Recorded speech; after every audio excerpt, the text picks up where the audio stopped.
अस्सलामु अलैकुम वरहमतुल्लाहि वबरकातुहू। ज़कात से मुतालिक कुछ सवाल आए हुए हैं। एक सवाल ये है कि बाज़ हज़रात घर ख़रीदते हैं या ज़मीन ख़रीदते हैं या गाड़ी वग़ैरह ख़रीदते हैं अपने इस्तेमाल के लिए या बतौर किराए के उसको चलाने के लिए, तो उस पर ज़कात का क्या हुक्म है। तो याद रखें, जैसा कि इससे पहले भी बताया जा चुका है कि ज़कात सिर्फ़ माल तिजारत पर वाजिब होता है। उसके अलावा चाहे आदमी अपने इस्तेमाल के लिए ले या किसी रेंट वगैरह में लगाने के लिए या किराए में लगाने के लिए ले, तो उन चीज़ों पर ज़कात वाजिब नहीं है।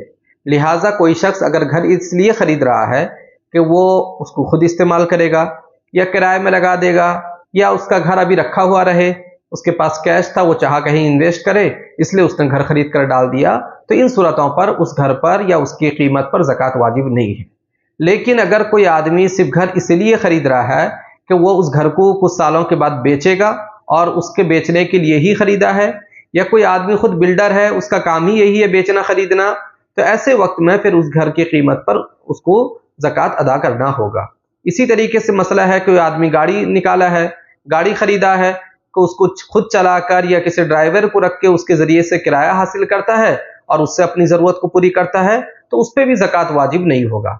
लेकिन अगर कोई आदमी गाड़ी खरीदता ही है इसलिए कि उसको बेचेगा, मान लीजिए किसी आदमी की गाड़ी की शोरूम है, तो उसके गाड़ी जितने गाड़ी उसके यहाँ मौजूद हैं, जितने गाड़ी का वो मालिक है जिसको बेचने के लिए खरीदा है, तो ऐसे वक्त में उन सब पर ज़कात वाजिब होगी और उसको अदा करना होगा। लेकिन अगर रेंट वगैरह के लिए लिया है या खुद इस्तेमाल करने के लिए लिया है तो उस पर ज़कात वाजिब नहीं है।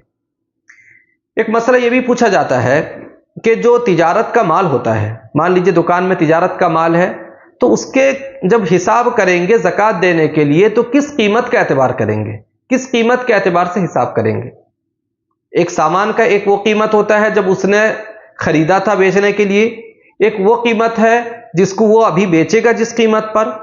तो वो जब माल का हिसाब लगाए, सामान का हिसाब लगाए कीमत से, तो किस कीमत के एतबार से वो उसको मुतय्यन करे और उससे टोटल करके ज़कात अदा करे। तो इस सिलसिले में ये तफसील याद रखें, कुल मिलाकर के जो कीमत हुआ करता है किसी चीज़ का, वो तीन तरह का हुआ करता है। एक दुकानदार अपने दुकान में जिस चीज़ को बेचना चाहा, मान लीजिए किसी का कपड़े का दुकान है या किसी का ग्रोसरी का दुकान है, उसने एक सामान को खरीदा एक कीमत पर, आज से 1 महीने पहले 2 महीने पहले अपने दुकान के लिए खरीद कर लेकर आ गया था। मान लीजिए एक सामान उसने खरीदा 1000 रुपये करके, और एक वो कीमत है जो वो बेचता है, मान लीजिए वो बेचता है उसको 1200 रुपये करके। एक तीसरा कीमत वो होता है कि जब खरीदा था उस सामान को उसकी कीमत तो 1000 रुपये थे, लेकिन फिलफौर अगर वो बाजार से वही सामान खरीदेगा तो उसकी कीमत 900 रुपये हो गए हैं या 1100 रुपये हो गए हैं, कुछ ऊंच नीच हो गए हैं। तो 3 तरह के कीमत हो गए। तो ऐसे वक्त में याद रखें, अफजल तो यही है जिस कीमत से वो उस सामान को बेचता है उसी कीमत से हिसाब करके ज़कात अदा करें।